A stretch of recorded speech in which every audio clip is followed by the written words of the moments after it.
Hello, my name is Sanmartin, and in this video I'm going to explain the migration. The migration causes and consequences, and the difference between emigration and immigration in Ecuador. Okay, in the first part we have the introduction. What is the migration? Okay, the migration is the displacement of a population from the place of origin to another population for different causes.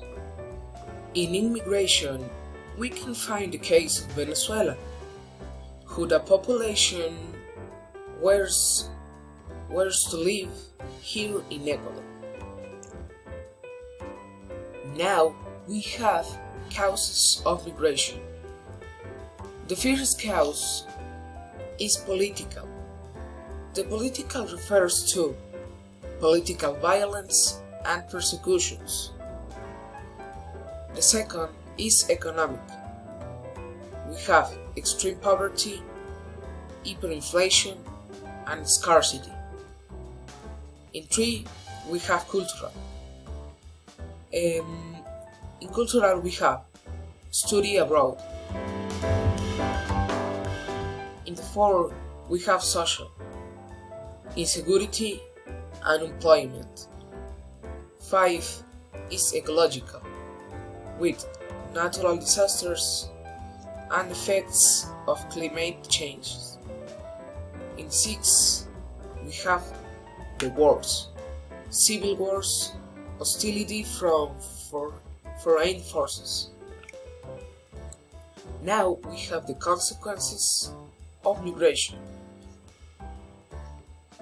We have political, with changes in the laws of entry into the country. 2, we have economic, larger workforce in the host country. In the 3, we have cultural, with cultural changes. We have social in the 4, with demographic changes and xenophobia. Psychological, with stress, anxiety, and depression. In the case of politics, I will have a solution. I could give an example with presidents. In the case, I will talk about from the former president, Lenin Moreno, and how they elected him with such certainty in the course of time, accused him of being a thief.